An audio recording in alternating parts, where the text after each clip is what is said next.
सभी भक्तों को श्री शिवाय नमस्तुभ्यम। हर हर महादेव।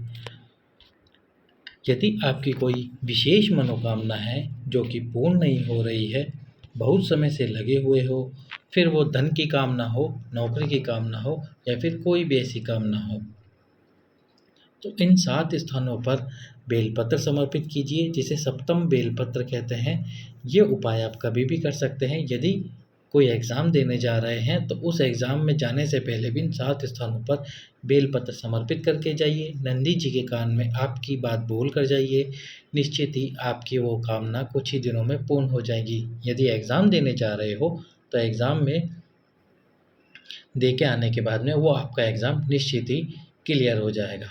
तो वो 7 स्थान कौन से हैं जहाँ पर आपको 7 बेलपत्र समर्पित करने चाहिए। सबसे पहला स्थान है गणेश जी का स्थान, जो शिवलिंग में सीधे हाथ पर होता है। पहला बेलपत्र आपको वहीं पर समर्पित करना चाहिए।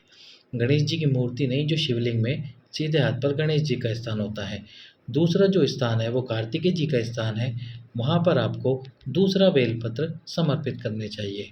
तीसरा जो स्थान है, जो शिवलिंग में मोटी सी लाइन होती है, वो माता अशोक सुंदरी का स्थान है। तीसरा बेलपत्र आपको वहाँ समर्पित करना चाहिए।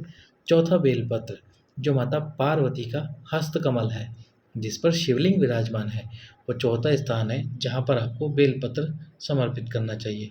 पांचवा स्थान जो भोलेनाथ के ऊपर जलाधारी लगी हुई रहती है, जो भोलेनाथ की 5 बेटियां हैं, जया, विषहरा, शामली वाली, दोतली और देव। ये पांचवा स्थान है जहाँ पर आपको पांचवा बेलपत्र समर्पित करना चाहिए। छठा स्थान शिवलिंग है, जिसके ऊपर आपको बेलपत्र समर्पित करना चाहिए, छठवां बेलपत्र। सातवां स्थान है ये जो नंदी जी है, नंदी जी का एक पैर ऊपर उठा हुआ होता है, उस पैर के ऊपर आपको वो बेलपत्र समर्पित करना है, सातवां बेलपत्र। इस प्रकार से आपको ये 7 बेलपत्र समर्पित करने हैं। पहला गणेश जी, दूसरा कार्तिकेय, तीसरा माता अशोक सुंदरी, चौथा पार्वती, पांचवा जलाधारी, छठा शिवलिंग और सातवां बेलपत्र जो कि नंदी जी का ऊपर उठा हुआ भाग है। सातवां बेलपत्र समर्पित करने के बाद नंदी जी के कान में आपकी वो बात बोलिए और वो बात बोलने के बाद में घर आ जाइए। आपकी वो मनोकामना शीघ्र ही पूर्ण हो जाएगी। ये था सप्तम बेलपत्र का उपाय। अब अगला उपाय, ये भी विशेष मनोकामना पूर्ति उपाय है।